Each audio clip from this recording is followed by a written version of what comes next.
Welcome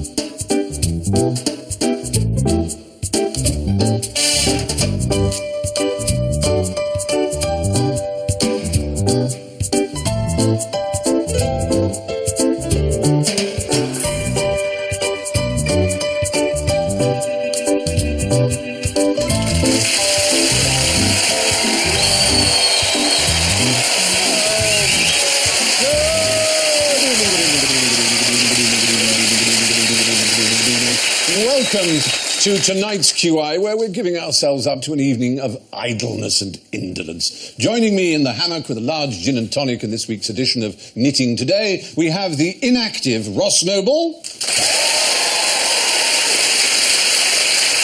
the immobile Dara Briain, the indolent Jeremy Clarkson,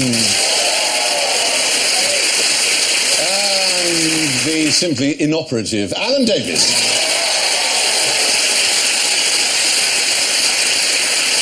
And should any of our panel feel the need to bother with their buzzers today, they sound like this. Ross goes, Dara goes, Jeremy goes, and Alan goes.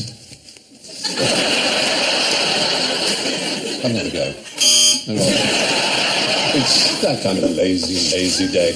And before we dive in, I should remind our panel of the Nobody Knows Joker. Nobody knows. Yes, for this series, there may be a question to which the answer actually is nobody knows. And if you think that I've just asked that question, then wave the question mark that Alan has just demonstrated. And with that, we might as well shamble along into a question. I've got my hands on the American nuclear trigger. Without putting yourselves to too much effort, see if you can tell me what the code is. Secret trigger code. The secret trigger code given to every American president between the years of 1960 and 1977. Well, I think that if you've got to remember it under pressure, yes, and it would be a pressure situation, surely, beginning with the end of the world, it's got to be something quite simple. It's 00000000. That literally was the code. 4 zeros twice. 8 zeros. 8 zeros. I'm good at that. And many zeros. That was the password. Is that because you're just about, it's the end of the world, and you're going to go, oh. Did the president, when he's testing this, did he do the chip and pin, that little dance you do when the shopkeeper is looking at you and you kind of go, I pretend to press. Well, you do a bug, because I just do a cover. No, because you've not noticed polite shopkeepers now do this, which is what they call the penny chews. You just go like that and they do it. I think it's pretend to do other numbers than the ones they're doing. Yes. You're there with the lovely Debbie McGee going, do your number, but while you're doing your number, you say a different number slightly under your breath, so you look like a bit of an... Well, that's like all rubbing your tummy and patting your head. Like yes, that is clever. His number's 4 5 7. But because the people I always most hated at school were those who, when they were writing in a test, did that. Yeah. As if one cared about what That's dribble they wrote. because you're not an idiot. Oh, no. It's such a creepy way of behaving. So I always just do like that, grandly make sure that my number is I published mine in The Sun once. It went quite badly wrong. That was very funny. I couldn't understand it because they were complaining that everybody's bank details had been left on a train by a civil servant or somebody, and I thought, well, it doesn't make any difference because all they can do is make a deposit. So I published my number. There you go, there's my bank account number. What are you going to do with that? And the Diabetic Society helped themselves to 500 quid.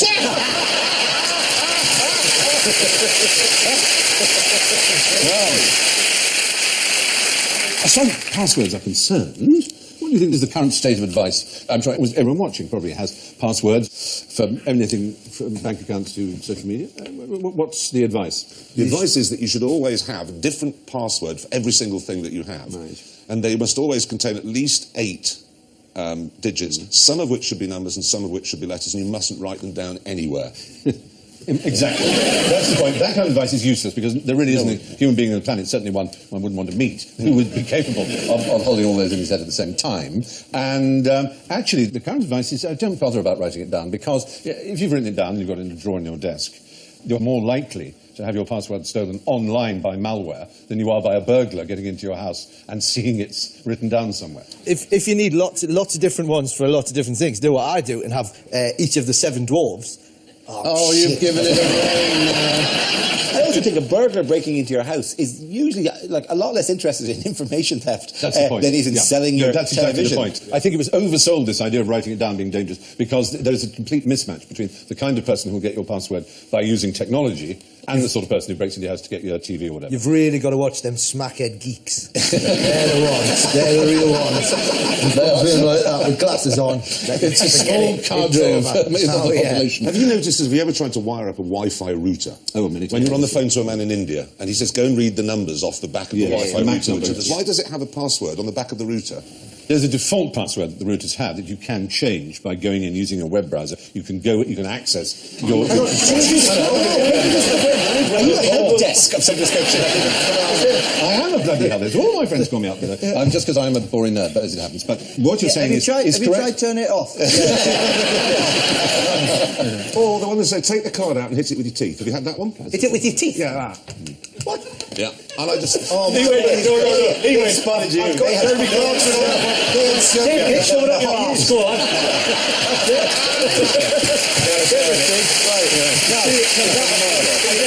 You know that petrol you love so much? Pour it on your head. Now, have a cigarette. Go on. The greatest danger when setting a password is thinking of a word that sounds cool at the time. Because you go, ooh, super spy. That'll be a good one. And suddenly you're in the moment, you go, oh, I have a whole other identity. That'll be amazing. I'll be the Raven. Or the Raven will be a good thing. And you'll forget your spy name the next time you go to check your Hotmail account. Go, was it the Hawk? No. Was it the Eagle? No.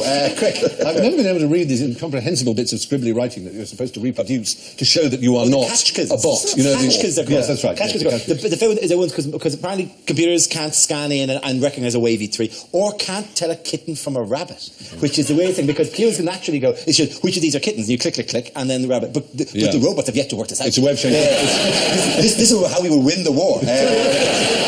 Which of these cute animals do you like? I think you've got a problem if it says come up with a password and you're just holding up kittens. The computer's probably confused. I rubbed them off the screen. Is that not what you're supposed to do? Find as many kittens as the computer asks for. Let's send them as an offering. Not just static electricity, just leave them there. Put them up there.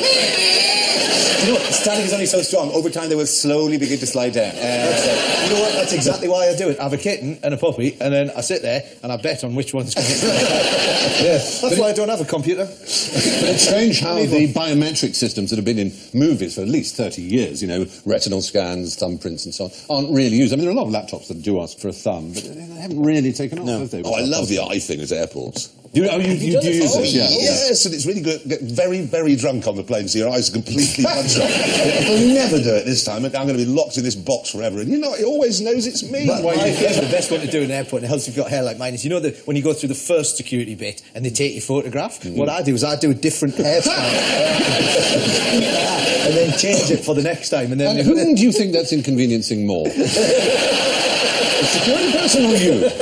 Who's the one who's having things looked up their bottom I'll tell you and what. missing their flight? Well, you know, there's only so much Whatever time you you can can- kill in duty free. Why not shove something unusual up there? You know, go on, guess what that is? Guess what it is?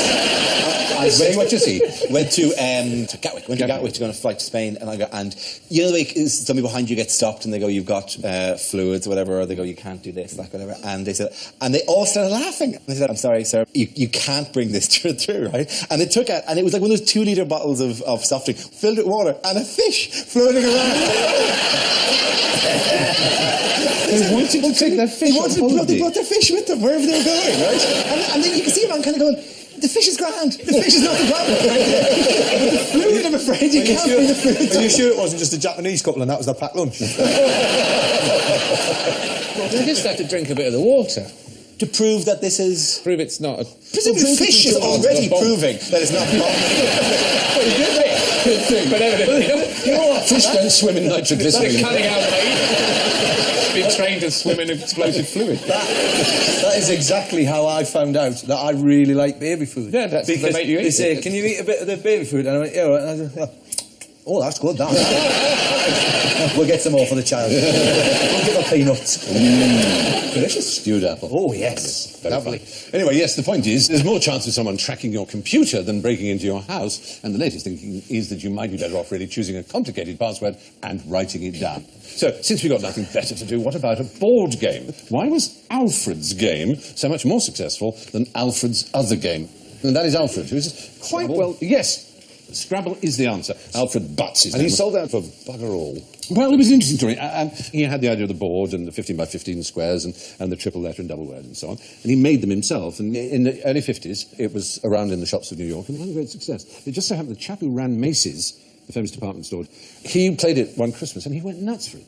Absolute nuts for it. And the following year, it sold 4 million. It was the fastest and biggest growing game in the history of that genre of games. It just completely went wild.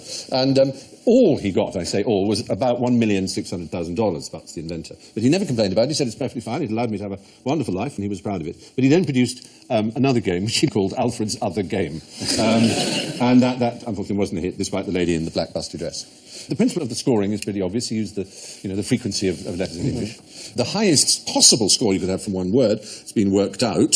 I wonder if you know what that word might be. It seems unlikely. Well, it depends if you're adding it. The highest I ever got was underpass on 2 triple word scores. That's very good. I did Bezique once and got sort of 200. Yes, you would do. No, that was very low. You would do underpass, though, wouldn't you? Underpass is good. All 3 words. You've got to use all 7 because you get the plus 50. Yes, you've got to get the 50. But the most irritating thing about playing Scrabble with people is when they use words that aren't in common usage, that are in... They just, back in the early of this year, they announced that GRRL is now a word, but it isn't. No, it isn't. And I basically have my house rule, which is you can't use a word you don't know the meaning of. I just don't think it's No, I go even some people just learn lists of words. Why do it? Why put in a word that you Do you let people have the list of 2-letter words on the show? No. J-O is a classic case in point. I know it means love, but I never use the word Joe in conversation, therefore you can't have it. Or people who spell axe in the American way. Without the E. It's just no. Do you know the most commonly played word in Scrabble? Penis. No. It is in my house. It's rather thrilling. Gay. No, not gay. It's a good word. It's a fine word. 7, even more 7 points. QI, thank you very much. Key is the most commonly played word in Scrabble. Because it's a Q that doesn't need a U, and you can just put it next to an I, and if it's on a triple letter, you're immediately scoring but well. it's not. It's the Chinese for the life force, as you know. Well, if you could possibly play the word, and obviously it would involve intersecting with many other words, because it's longer than 7 letters, if you could get oxyphenylbutazone, there is a technical potential score of 1,178. Just for playing that. And I bet you've done it. I've never played it. Is this called my bluff? Or no, just find out, right? I'm dyslexic. I've never played Scrabble. To me, playing Scrabble is essentially like decorating a bathroom. Oh, Finished. My next question on idleness is, what did the Dormouse do on his gap year? The Dormouse, aren't they charming? Yeah, sweet. I suppose this being QI, you know that probably the most obvious thing about a Dormouse is... They sleep in teapots. Well, there is quiet. According to Lewis Carroll, they sleep in teapots. They're very quiet. They're not mice. Obviously, and yes. they're not doors either. So nor are they doors. They're neither doors nor mice. It's possible that the dorm is the key. It's the dormancy of them. So that they spend so much of their time asleep. They're the only animal that will hibernate for 18 months sometimes. No, look at him asleep there. He's dead. Oh, shut! He is being killed. That creature has been killed by those falling nuts. Now, try to pick it up. They live a surprisingly long life for small animals. Well, if they sleep for 18 months. What they do is they see how the harvest is going to be on the beech trees, but from very early in the season. If they think they're not going to be many nuts this year, they just go, well, I'll sleep till the next fruiting season and see if that's a better one. And they eat as much as they possibly can. They put on huge amounts of body fat, and they can sleep for that length of time. It's quite astonishing. A strange animal thing I have, our house, you can see the river in the bottom of the garden, and we were showing this to some people who brought their kids for like a barbecue, and a squirrel came down off one of the trees and scampered out to the edge of the water. This is the Thames now. And then started swimming in the water towards far. And you could see the ripple where he was going. The tail, when wet, thump, it disappeared. And we're all going, oh my God, this is fantastic. Look at the squirrel swim. And then all the parents go, Jesus, I hope he can swim all the way, because otherwise we're encouraging our children to look at a squirrel drown. Someone go out. Get out there just in case he doesn't make it. Yes. I'll go. And then the squirrel think, Jesus, they're coming from... But tell me it did make it. Disappeared from view, but then emerged at the point the parents go, oh God, we have to explain death to these children from this thing. Emerges out of the water, shakes himself off, tail, thump, runs into the trees on the other side. Very happy. And raised 400 quid for sport relief. Very good. You have to watch the last item on every local news coverage, because 2 minutes later he was on water skis. Now, could you demonstrate the best way to sit the dolls you have been given, which you should find somewhere, in a chair? We're really after what's best for the back. So you've got a chair and you've got a bendy... Some say that his politics are terrifying. Please don't pull the string. I'm afraid these are stigs that you can buy in shops. And you pull the string and Clarkson speaks. I can't think of anything that would give nightmares to children more than... You're the best one in the world. You're not Woody from Toy Story. But what we're after is what you seriously think is possibly the healthiest way to sit at a chair in an office. Well, I can reveal this is how the Stig actually sits. So you've all gone for very unusual postures. Yes, I love those. I love those.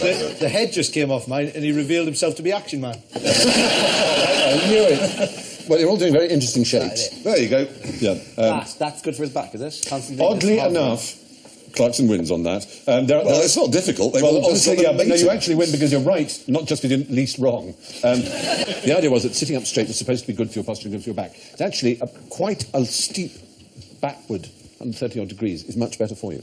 The other way is not to sit, that's the way to sit. It's a bit unfortunate you don't have to slip off your chair. It looks lazy, so bosses never like seeing people do it, but you can say it said on QI, so it must be true.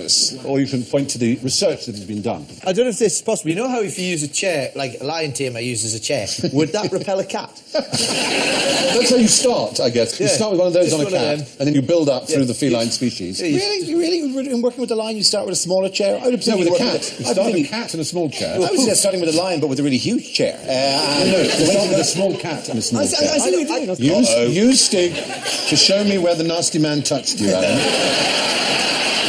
Stephen. No! Right, put them all away now, children. Thank you. Good This must have been. Yes, go on. You know, I've got bloody Jim Henson next to me. Oh, look, actually, what we can do is we can have our very own mock execution. All you need now is a saw, and there you go.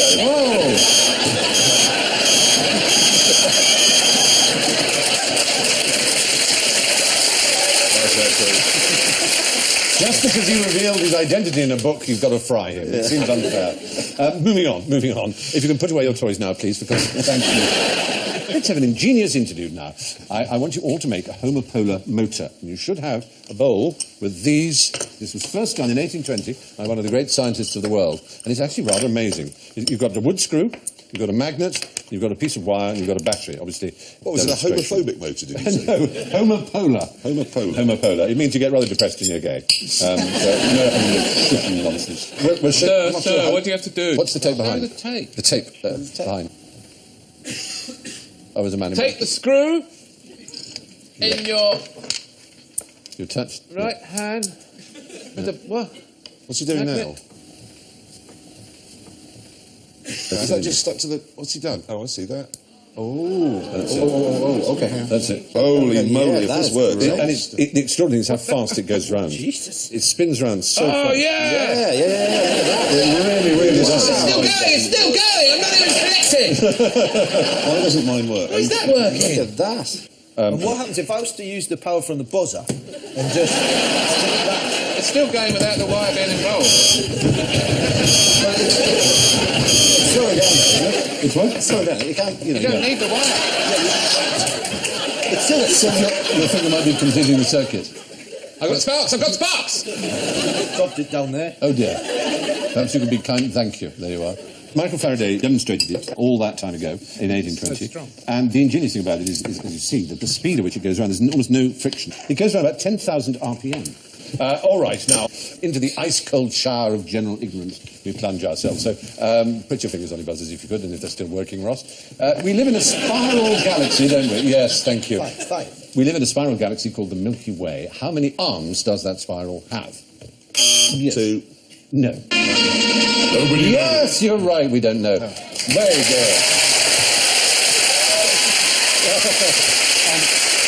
And the reason we don't know is because we're inside it, and we could possibly know. Yeah, because we're right inside it. We can see distant galaxies and count their arms, but our own, when you're inside, you can't tell. So it's as simple as that. There you go. Now, can you be bothered to tell me what make and model of car this is? Yes? Oh, it's a three-wheeler. What are they called? You drove one hilariously when the programme kept falling over around corners. Is it a Robin Reliant? A Robin Reliant? It's a Robin. really mean of it, because I knew someone was going to do that. Because everyone calls it a Robin Reliant. It's not a Robin Reliant, or indeed a Reliant Robin. That is the Regal Supervan. Yes. The actual Robin was a different model. But for some reason, that's the one that's stuck in everyone's head. Right. And there's the one that gets in the way of Mr. Bean in his Mini as well. People think that's a Robin Reliant, but in fact, they are these Regal Supervans. I believe you have driven a Reliant Robin. Would you like to remind yourself of that experience? Yes, this was setting off in it. Sheffield. It was Sheffield, was It was in Sheffield, and you get to the very first corner, and that was a fast one, and then it rolled over again. And then it rolled over all day. Then it rolled over again, and then it rolled in the river. Apparently letters came to your office once saying that if Mr. So-called Jeremy Clarkson On so-called here, knew how to drive the Robin, Yeah. he would know that you cannot drive it at speed. Yes, as if you were all incredibly disappointed by that. Yes. Oh, no, it's rolled over again. I must remember to drive more dear. carefully. It's a completely boring road test. So I believe you then challenged the Stig to drive it on the track. He rolled it over. On the first corner. It's unbelievably comfortable to roll over it. You'd be very surprised as it flops over. I don't know why, it's the shape of the front wings, and it's just, that's nice. Because, it's quite annoying to be sitting bolt upright, and everybody looks a bit idiotic when they're driving. Everybody does. You actually look at people in the car, and so to just think, I'm a bit weary, and they just go, it's just, and have a lie down. I once flipped a Land Rover. I had a Land Rover. So the thing went over, bang, I went onto its roof, onto its side. My wife's lip gloss hit me in the face. And then the sat-nav that was on the dashboard just came crashing down. And I was lying there, and the dust was all over the place like that. And the sat-nav went, off route, recalculate. It's possible to do a U-turn. It was enormous. I just remembered when we did the rolling the Reliant Robin over, needless to say, health and safety got involved. And they made us take every single thing out of the car, including my cigarettes and cigarette lighter, lest these catapult themselves around and smack me in the eye. So every single thing had to be taken out. And then they put in this sort of, those window-breaking hammers with a very sharp point, very, very substantial piece of steel, a window punch. And they put that in the centre console. And the abiding memory I had was the thing was with this spike. The safety equipment bloody nearly took my head off.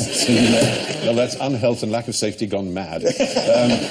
I'm thinking of training as either a doctor or a vet, obviously. I want the, good God, I want the shortest possible course. Which should I choose? Which is the quickest one to become? I'll do it. Okay, ready? Yeah. Doctors. There you go. Yes, people have it in their heads that for some reason it takes longer to qualify as a vet than as a doctor. In fact, it doesn't. By about 2 years, it doesn't. A veterinary degree takes 5 or 6 years, depending on the course. But to become British GP, you must train for a minimum of 9 years. There's 5 years you may get the word doctor, but at least, and then 12 years if you're going to be a hospital consultant. So. How long was it for vets? Vets depends on the course, but 5 or 6 years. Okay. Yeah. And then they have the highest suicide rate, do they not, of any job? Because the only people who want to be vets are people who love animals, then. Yes. And most of the time what you do is I love animals. I so want to be a vet when I grow up. And you study for 6 years, and then all you do is drive around the countryside killing animals. My dog's not well. It just happened. My horse, it's been in the family. Eventually, it's going to get to you. Eventually, you're just going to get fed up with If you're doing them 3 at a time, it's surely already. But also, you're not quite as emotionally attached as you previously were. You're popping them gang styley. You're doing it on the back. You're lining them with 3 in a row to see how many you can do with them. I mean, I'm sometimes terrified when our vet comes to shoot the donkeys or the horses. Donkeys or a horse. Donkey or horse, you decide. When you did that sound effect there, that's the end of EastEnders. You said it now in my head every time I watch EastEnders, and they just go, horses are dying. Should have been leaving now, and you just hear, doo doo. I'm just going to imagine bleeding donkeys falling. Should have been the music for James Harriet. That's what it should have been. And now, all creatures great and small. That's how it starts. Well, the fact is, it will take you at least 9 years to train as a GP, whereas vets can do it in 5. Which brings us ambling idly towards the scores and what reading they make. In last place, with an impressive -15, Dara Briain. Lounging lazily behind him on +1, Jeremy Clarkson. Just a little bit ahead there, though, on +4, it's Ross Noble. And in an episode which is all about indolence, who would ever have thought that the day would come when I'd say that our runaway winner with +12 is Alan Davis?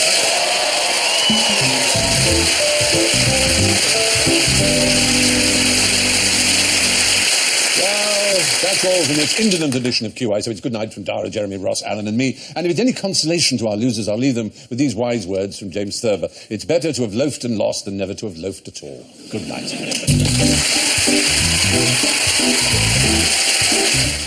More quizzing here on BBC HD on Monday at 6 with Eggheads, but next this evening, the comedy continues with Shooting Stars.